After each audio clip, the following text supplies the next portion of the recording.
ಕೂಕುಡೊಳ್ಳಿಯಲ್ಲಿ ಸಂಭ್ರಮದ ಚನ್ನಮಲ್ಲಯ್ಯ ಅಜ್ಜನವರ ಜಾತ್ರಾ ಮಹೋತ್ಸವ. ವೇದಾಂತ ಪರಿಷತ್ ಹಾಗೂ ಅಭಿನವ ಚನ್ನಮಲ್ಲಯ್ಯ ಸ್ವಾಮಿಯವರ 75ನೇ ವರ್ಷದ ಹುಟ್ಟುಹಬ್ಬದ ಅಮೃತ ಮಹೋತ್ಸವ ಸೇರಿದಂತೆ ವಿವಿಧ ಧಾರ್ಮಿಕ ಕಾರ್ಯಕ್ರಮಗಳು ಅದ್ದೂರಿಯಾಗಿ ಜರುಗಿದವು. ಬೆಳಗಾವಿ ತಾಲೂಕಿನ ಕೂಕುಡೊಳ್ಳಿ ಗ್ರಾಮದ ಆರಾಧ್ಯ ದೈವ ಶ್ರೀ ಚನ್ನಮಲ್ಲಯ್ಯ ಮಹಾಸ್ವಾಮಿಗಳ ಮಠದಲ್ಲಿ ವಿವಿಧ ಧಾರ್ಮಿಕ ಕಾರ್ಯಕ್ರಮಗಳು ಜರುಗಿದವು. ಪರಮ ಪೂಜ್ಯ ಅಭಿನವ ಶ್ರೀ ಚನ್ನಮಲ್ಲಯ್ಯ ಮಹಾಸ್ವಾಮಿಗಳ ಸಾನ್ನಿಧ್ಯದಲ್ಲಿ ವಿವಿಧ ಕಾರ್ಯಕ್ರಮಗಳು ನಡೆಯಿತು. ಚಿಕ್ಕಮುನವಳ್ಳಿಯ ಶಿವಪುತ್ರ ಮಹಾಸ್ವಾಮಿಗಳು, ಕೋದಾನಪುರದ ಶ್ರೀ ಪಂಚಾಕ್ಷರಿ ಶಾಸ್ತ್ರಿಗಳು, ಶಂಕರಾನಂದ ಶ್ರೀಗಳು, ಸಾಕಿನ್ ಕುರುಣಿ, ಶ್ರೀ ಲಿಂಗಾನಂದ ಪ್ರಭುಗಳು, ಹೋಲಿಕಟ್ಟಿ, ಶ್ರೀ ವೀರೇಶ್ವರ ಸ್ವಾಮಿಗಳು, ಸಾಕಿನ್ ದೇಗುಲಹಳ್ಳಿ, ಅಂಬಡಗಟ್ಟಿ ಪೂಜ್ಯರುಗಳೆಲ್ಲ ಸೇರಿದಂತೆ ಅನೇಕ ಶ್ರೀಗಳು ಪಾಲ್ಗೊಂಡಿದ್ದರು. ಗಾನ ಕೋಗಿಲೆ ಶ್ರೀ ನಂದಕುಮಾರ್ ದೊಡವಾಡ್, ಸಾಕಿನ್ ವಕ್ಕುಂದ್, ತಬಲಾ ಸೇವೆ ಶ್ರೀ ಚಂದ್ರು ಬೆಳಗಾವಿ, ಸಾಕಿನ್ ನೇಗಿನಹಾಳ್ ಅವರಿಂದ ಸಂಗೀತ ಸೇವೆ ಜರುಗಿತ್ತು. 500ಕ್ಕೂ ಶ್ರೀಮಠದ ಭಕ್ತರು ಸೇರಿದಂತೆ ಸುತ್ತಮುತ್ತಲಿನ ಗ್ರಾಮಸ್ಥರು ಅಪಾರ ಸಂಖ್ಯೆಯಲ್ಲಿ ಪಾಲ್ಗೊಂಡಿದ್ದರು.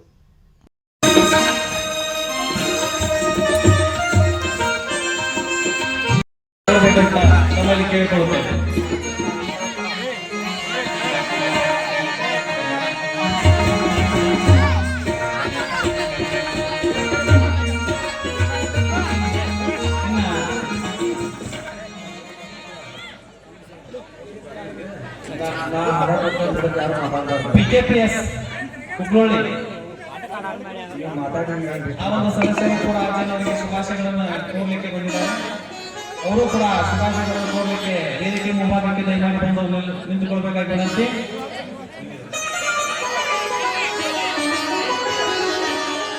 ನಿನ್ನ ನಂಬಿದೆ, ನಿನ್ನ ಪಾದ ನಂಬಿದೆ ಗುರುವೇ,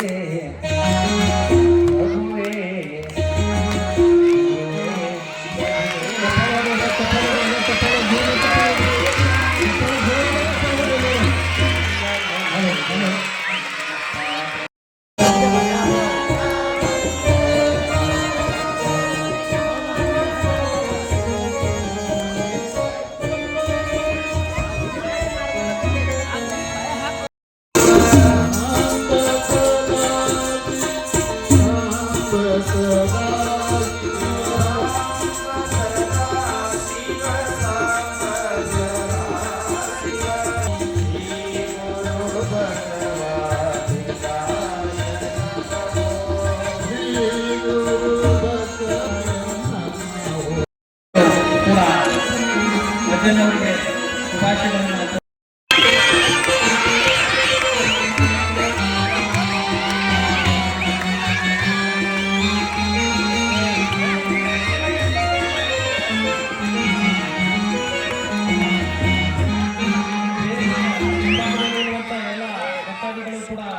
ವೇದಿಕೆ ಬದಿಗೆ ಬಂದು ನಿಂತುಕೊಳ್ಬೇಕಾಗಿ ವಿನಂತಿ. ಎಲ್ಲರೂ ಕೂಡ ಬಹಳಷ್ಟು ತನ್ನ ಕುರಿತು ಬಹಳ ಜೋರು ಹಾಕಲಿಲ್ಲ. ಶುಭಾಶಯಗಳನ್ನ ಕೋರುವವರಿದ್ದಾರೆ. ಆದ ಕಾರಣ ಅವರಿಗೆ ಅನುವು ಮಾಡಿಕೊಡ್ಬೇಕಂತ ಕೇಳಿಕೊಳ್ಳುತ್ತೇನೆ.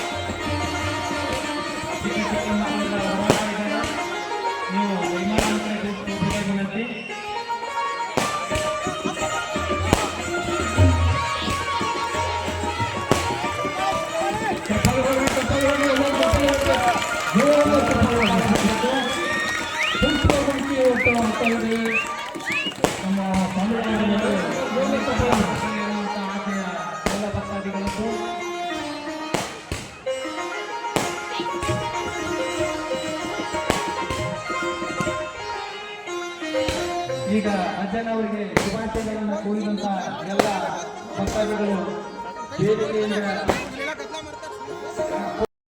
ಕೂಡ ಹೇಳುತ್ತಿರ್ತಕ್ಕಂಥದ್ದು ಗುರು. ಯುದ್ಧ ನಡೆದಂತ ಸಂದರ್ಭದಲ್ಲಿ, ಕುರುಕ್ಷೇತ್ರದ ಯುದ್ಧ ನಡೆದಂತ ಸಂದರ್ಭದಲ್ಲಿ ಅರ್ಜುನನಿಗೆ ಗುರುವಾಗಿದ್ದಾನೆ ಕೃಷ್ಣ ಪರಮಾತ್ಮ. ಅರ್ಜುನನಿಗೆ ಗುರುವಾಗಿ ಭಗವದ್ಗೀತೆಯನ್ನ ಸಾರವನ್ನ ಉಪದೇಶವನ್ನ ಮಾಡಿದ್ದಾರೆ ಯಾರು? ಶ್ರೀಕೃಷ್ಣ ಪರಮಾತ್ಮ ಗುರುವಾಗಿ ತೋರಿರ್ತಕ್ಕಂಥವ.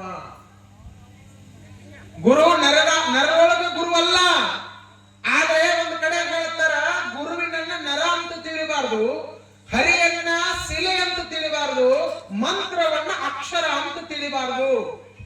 ಯಾರು ಹೀಗೆ ತಿಳಿತಾನ ಅವನಿಗೆ ರವಲವ ನರಕ ತಪ್ಪಲಾರದು ಅಂತ ಹೇಳ್ತಾರ. ಒಂದು ಕಡೆ ಗುರು ನಮಗೆ ಸಾಮಾನ್ಯ ಅದಕ್ಕ ಗುರು ಎಂದರೆ ಸಾಮಾನ್ಯನಲ್ಲ, ಅವನು ಅಲ್ಪರಿಗೆ ತಿಳಿಯುವವನಲ್ಲ ಅಂತ ಒಂದು ಕಡೆ ಹೇಳ್ತಾರೆ. ಗುರು ಬಹಳ ಸಾಮಾನ್ಯ ಇರಬೇಕು, ಸಾಮಾನ್ಯರಲ್ಲಿ ಅತಿ ಸಾಮಾನ್ಯವಾಗಿರಬಹುದು. ಆದ್ರೆ ಗುರುವಿನಲ್ಲಿರ್ತಕ್ಕಂಥ ತಾಕತ್ ಹೆಂಗದ ಅಂತ ಕೇಳಿದ್ರ, ಗುರುವಿನಲ್ಲಿರ್ತಕ್ಕಂಥ ಶಕ್ತಿ ಹೆಂಗದ ಅಂತ ಕೇಳಿದ್ರ, ಎಲ್ಲಿ ಗುರು ನೆಲೆಸ್ತಾನ. ಈಗ ನಾವೆಲ್ಲ ಕೈಲಾಸ ನೋಡ್ತಾ ಇದ್ದೀವಿ ಅಂತ ಕೈಲಾಸ ಯಾರಿಗೂ ನೋಡಿಲ್ಲ, ಕೈಲಾಸ ಯಾರಿಗೂ ನೋಡಕ್ ಆಗುದಿಲ್ಲ, ಸ್ವರ್ಗನೂ ಕೂಡ ಎಲ್ಲಿ ನೋಡಕ್ ಆಗುದಿಲ್ಲ. ಬಟ್ ಏನಾದೆ ಅಂತ ಕೇಳಿದ್ರೆ, ಕೈಲಾಸ ಮತ್ತು ಸ್ವರ್ಗ ಒಬ್ಬ ಗುರು ತಾಕತ್ ಹೆಂಗದ ಅಂತ ಕೇಳಿದ್ರ, ಎಲ್ಲಿ ಗುರು ನೆಲೆಸ್ತಾನ ಆ ಗುರು ನೆಲೆಸಿದ ಸ್ಥಾನವನ್ನೇ ಕೈಲಾಸ ಮಾಡುವ ತಾಕತ್ತ ಅದು ಗುರುವಿಗದ, ಚನ್ನಮಲ್ಲಯ್ಯನಿಗೆ ಅಂತಕ್ಕಂಥ ನಾವು ತಿಳ್ಕೋಬೇಕಾಗ್ತದೆ. ಇವತ್ತು ನಿಮ್ಮ ಕುಕ್ಕಡೊಳ್ಳಿ ಗ್ರಾಮ ಅಂತ ಕೇಳಿದ್ರೆ ಎಲ್ಲೋ ಎಲೆ ಮರದ ಕಾಯಿ ಅಂತಿರ್ತಕ್ಕಂಥ ನಿಮ್ಮ ಕುಕ್ಕಡೊಳ್ಳಿ, ಎಲ್ಲೋ ಗೊತ್ತಿಲ್ಲದಿರ್ತಕ್ಕಂಥ ನಿಮ್ಮ ಕುಕ್ಕಡೊಳ್ಳಿ ಇವತ್ತು ನಾಡಿನ ಉದ್ದಗಲಕ್ಕೂ ಗೊತ್ತಾಗುವ ಹಾಗೆ ನಿಮ್ಮ ನಾಡಿನ ಉದ್ದಗಲಕ್ಕೂ ಕುಕ್ಕಡೊಳ್ಳಿ ಅಂತಂದ್ರೆ ಚನ್ನಮಲ್ಲಯ್ಯ, ಚನ್ನಮಲ್ಲಯ್ಯ ಅಂದ್ರೆ ಕುಕ್ಕಡೊಳ್ಳಿ ಅಂತ ಗುರುತಿಸುವಂತ ಶಕ್ತಿ ಇದಕ್ಕೆ ಯಾರು ಬೆನ್ನೆಲುಬಾಗಿದ್ದಾರೆ ಅಂತ ಕೇಳಿದ್ರ ಚನ್ನಮಲ್ಲಯ್ಯ ಅದಕ್ಕೆ ಸಾಕ್ಷಿ ಅಂತಕ್ಕಂಥ ನಾವು ತಿಳ್ಕೊಳ್ಬೇಕು ಪುಣ್ಯಾತ್ಮರೇ. ಇದು ಗುರುವಿನಲ್ಲಿರ್ತಕ್ಕಂಥ ತಾಕತ್ತು, ಇದು ಗುರುವಿನ ಮಹಿಮೆ, ಇದು ಗುರುವಿನ ಶಕ್ತಿ. ಯಾಕಂದ್ರೆ ಯಾರ ನೊಂದವರ, ಯಾರ ಬಂದಾರ, ಯಾರ ಕಷ್ಟ ಅಂತ ಅಂದಾರ, ಯಾರ ದುಃಖ ಅಂತ ಬಂದಾರ, ಅವರೆಲ್ಲರ ದುಃಖ ದುಮ್ಮಾನಗಳನ್ನ ದೂರ ಮಾಡಿ ತನ್ನ ಆ ಭಕ್ತರಿಗೆ ಬಂದಂತ ಕಷ್ಟಗಳನ್ನ ತನ್ನಲ್ಲಿ ತೆಗೆದುಕೊಂಡು ಅವರಿಗೆ ಆ ಒಳ್ಳೆಯದನ್ನ ಬಯಸ್ತಿರ್ತಕ್ಕಂಥ ಅವರನ್ನ ಉದ್ಧಾರ ಮಾಡುವಂತಹ ಕರ್ತೃತ್ವ ಶಕ್ತಿ ಅದು ಒಬ್ಬ ಸದ್ಗುರುನಾಥನಲ್ಲಿರುವ ಮಾತ್ರವಿನ. ಬಂಧುಗಳಾದವರು ಬಂದುಂಡು ಹೋಗುವರು, ಬಂಧನ ಕಲಿಯುವರೆ ಅಂತ ಕೇಳಿದ್ರೆ ಬಂಧನ ಕಳೆಯಕ್ಕೆ ಸಾಧ್ಯ ಇಲ್ಲ. ನಿನ್ನ ಹಂತಕ್ಕೆ ಎಲ್ಲರೂ ಇದ್ದಾಗ ಬರ್ತಾರ ಬಂಧುಗಳಾದಂತವ್ರು, ಎಲ್ಲ